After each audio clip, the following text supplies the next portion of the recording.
Hello student, मैं विशाल आपका स्वागत करता हूं। आज हम प्रश्नावली 11 का बी देखेंगे। डॉक्टर मनोहर रे बुक कक्षा 10 2024-25 सेशन का बुक है। तो चलिए शुरू करते हैं। क्या दिया है? पहला प्रश्न क्या है? पार्श्व के चित्र में दिए हुए आकार ओ ए बी, क्या ओ ए बी को कहते हैं? ओ ए बी को क्या कहते हैं ये हमको बताना है। त्रिभुज ओ ए बी को त्रिभुज कहेंगे? नहीं। त्रिज्य खंड ओ ए बी को क्या बोलेंगे? त्रिज्य खंड। ओ बी को त्रिज्य खंड बोलेंगे, जीवा नहीं बोलेंगे। ए बी क्या होगी? जीवा। चाप क्या हो गया? ये भाग चाप हो गया। तो ओ ए बी क्या हो गया? त्रिज्य खंड। चलिए अगला प्रश्न देखते हैं। अगले प्रश्न बोला जा रहा है, यदि किसी वृत्त के त्रिज्य खंड का केंद्रीय कोण 40 अंश का हो, मतलब थीटा बराबर क्या हो गया हमारा? 40 अंश, और तथा त्रिज्या 21 सेंटीमीटर हो, आर बराबर 21 सेंटीमीटर, तब त्रिज्य खंड का क्षेत्रफल क्या होगा? तो सूत्र हमको पता है। त्रिज्य खंड का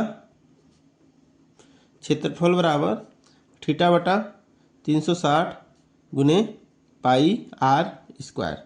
थीटा का मान 40 है बटा 360 पाई 22 बटा 7, आर कितना होगा?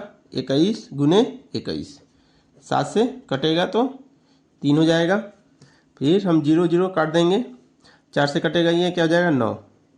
3 से कटेगा ये हमारा 3 हो जाएगा। 3 से फिर कटेगा क्या हो जाएगा? 7 हो जाएगा। और 7 और 22 का गुना करेंगे तो क्या जाएगा हमारा? 154 वर्ग सेंटीमीटर। 154 वर्ग सेंटीमीटर। दूसरा ऑप्शन हमारा सही आंसर हो गया। चलिए नेक्स्ट प्रश्न करते हैं। अगले प्रश्न क्या बोला जा रहा है? त्रिज्या 12 सेंटीमीटर वाले वृत्त के उस त्रिज्य खंड का क्षेत्रफल ज्ञात कीजिए जिसके संगत त्रिज्या खंड का केंद्रीय कोण 60 अंश का होता है। मतलब थीटा बराबर क्या हो जाएगा? 60 अंश हो जाएगा। और आर बराबर क्या हो जाएगा? 12 सेंटीमीटर। आर बराबर क्या हो जाएगा? 12 सेंटीमीटर। तो त्रिज्य खंड का क्षेत्रफल निकालना है, फिर वही हम सूत्र अप्लाई करेंगे। त्रिज्य खंड का क्षेत्रफल बराबर थीटा बटा 360 गुने पाई आर स्क्वायर।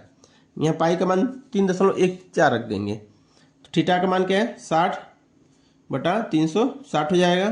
पाई 3.14। आर का मान क्या है? आर का मान हमारा 12 है। ये हमारा क्या हो जाएगा? 6 हो जाएगा। फिर 6 से काटेंगे 2, 6 से काटेंगे 2 बार चला जाएगा। देखिए अब नीचे कुछ नहीं बचा, क्या जाएगा? 3.14 गुने 2 गुने 12 वर्ग सेंटीमीटर। अब इसको हम गुना करके देख लेते हैं कितना आ रहा है हमारा। तो इसका उत्तर कितना जाएगा गुना करने पे? 75.36 वर्ग सेंटीमीटर। ये हमारा उत्तर हो जाएगा। ऑप्शन नंबर सी सही आंसर हो जाएगा। चलिए प्रश्न संख्या 4 को सॉल्व करते हैं। प्रश्न संख्या 4 में क्या दिया है? यदि किसी वृत्त के 200 केंद्रीय कोण वाले एक त्रिज्य खंड का क्षेत्रफल 770 वर्ग सेंटीमीटर हो, तो क्या हो जाएगा? त्रिज्य खंड का क्षेत्रफल, त्रिज्य खंड का क्षेत्रफल बराबर 770। सूत्र क्या है? 200 अंश बटा 360 अंश गुने पाई का मान, पाई आर स्क्वायर होता तो 22 बटा 7। आर का हमको मान निकालना है। 7700 हो जाएगा। देखिए ये हमारा 0 0 कट जाएगा, 10 हो जाएगा, फिर 18 हो जाएगा। 2 से कटेगा 5, 2 से कटेगा क्या हो जाएगा? 9 हो जाएगा। तो हम इसको क्या लिख सकते हैं? 5 बटा 9 गुने 22 बटा 7 गुने आर स्क्वायर बराबर 770। अब इसको हम क्या करेंगे? 11 से अगर कट करते हैं तो क्या जाएगा? 70। इसको 11 से काटेंगे 2 हो जाएगा। फिर हमको आर स्क्वायर निकालना है, तो आर स्क्वायर बराबर क्या हो जाएगा? 70 बटा 1 गुने ये उधर जाएगा तो 9 बटा 5 हो जाएगा। और ये क्या हो जाएगा? 7 बटा 2 हो जाएगा। क्या हो जाएगा हमारा? 7 बटा 2। तो अब इसको हमको 2 से काटते हैं तो क्या हो जाएगा? 35। 5 से काटेंगे क्या हो जाएगा? 7। अब यहाँ पे हमको क्या करना है? आर का मान निकालना है। तो आर का मान निकालना है तो क्या हो जाएगा? 7 गुने 9 को तोड़ देते, 3 गुने 3 गुने 7, करनी में हो जाएगा, तो जो जोड़ा बनेगा बाहर निकलेगा, तो 7 का जोड़ा बना, 7 बाहर निकल गया, 3 का जोड़ा बना, 3 बाहर निकल गया, तो क्या हो जाए 21 सेंटीमीटर। आर का मान क्या हो गया हमारा 21 सेंटीमीटर। आर का मान 21 सेंटीमीटर, तो ऑप्शन ए हमारा सही आंसर हो गया। चलिए नेक्स्ट प्रश्न संख्या 5 देखते हैं। प्रश्न संख्या 5 में बोला जा रहा है यदि संपूर्ण वृत्त का क्षेत्रफल इतना सेंटीमीटर हो तथा लघु त्रिज्यखंड का क्षेत्रफल इतना हो तब दीर्घीय त्रिज्यखंड का क्षेत्रफल क्या होगा। तो क्या इसमें डायरेक्ट हम घटा देते हैं, क्या बोल रहा है, डायरेक्ट लिखते हैं दीर्घ त्रिज्यखंड का क्षेत्रफल बराबर संपूर्ण वृत्त का क्षेत्रफल, वृत्त का क्षेत्रफल माइनस लघु त्रिज्यखंड का क्षेत्रफल। तो वृत्त का क्षेत्रफल क्या हो जाएगा 1386 माइनस 462 वर्ग सेंटीमीटर। 1386 में 462 घटाएंगे तो क्या आ जाएगा 924 सेंटीमीटर स्क्वायर। ये हमारा उत्तर हो जाएगा, ऑप्शन डी हमारा यहाँ से क्या हो गया सही आंसर हो गया। चलिए नेक्स्ट प्रश्न करते हैं। आखिरी प्रश्न देखते हैं इस चैप्टर का। बोला एक 20 सेंटीमीटर लंबे तार के टुकड़े को मोड़कर एक वृत्त का चाप बनाया गया।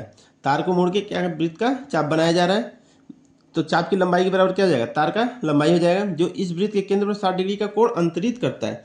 थीटा बराबर क्या हो 60 अंश, यल बराबर क्या हो गया 20 सेंटीमीटर। जो तार की लंबाई होगी वही चाप की लंबाई होगी। 60 डिग्री का कोण अंतरित करता है, तो वृत्त की त्रिज्या क्या होगी, हमको क्या ज्ञात करना है वृत्त की त्रिज्या। तो पहले देख लिखते हैं त्रिज्य खंड का क्षेत्रफल, त्रिज्य खंड का क्षेत्रफल बराबर त्रिज्यखंड का क्षेत्रफल बराबर क्या होता है 1/2 गुने यल गुने आर। हमको त्रिज्या निकालना है, यल पता है तो हम निकाल सकते हैं। त्रिज्यखंड का क्षेत्रफल का सूत्र थीटा बटा 360 गुने पाई आर स्क्वायर बटा 1/2 गुने 20 गुने आर। तो थीटा का मान यहाँ क्या है देखिए 60 यहाँ रख देंगे, 60/360 अंश, 60/360 अंश, पाई ऐसे ही रहेगा। आर से एक आर कट गया तो यहाँ पर क्या बचा एक आर बचा, 2 से कटा क्या बचा 10, क्या बचेगा 10। तो क्या हो जाएगा 1/6 गुने पाई गुने आर बराबर 10। तो यहाँ आपको क्या करना है आर का मान निकालना है, क्या करना है आर का मान निकालना है। तो पाई गुने आर बराबर क्या हो जाएगा 10 गुने 6 हो जाएगा, 6 उधर जाएगा तो 10 गुने 6 हो जाएगा। आर बराबर क्या हो जाएगा 10 गुने 6 बटा पाई, तो क्या हो जाएगा 60 बटा पाई सेंटीमीटर, 60 बटा पाई। ऑप्शन पहला हमारा सही हो जाएगा, पहला ऑप्शन क्या सही हो जाएगा 60 बटा पाई सेंटीमीटर हमारा उत्तर आ जाएगा। इसके साथ ही प्रश्नवाली 11 का भी ख़त्म हुआ। नेक्स्ट क्लास में नेक्स्ट 12 शुरू करेंगे। अभी के लिए इतना ही। जय हिंद जय भारत।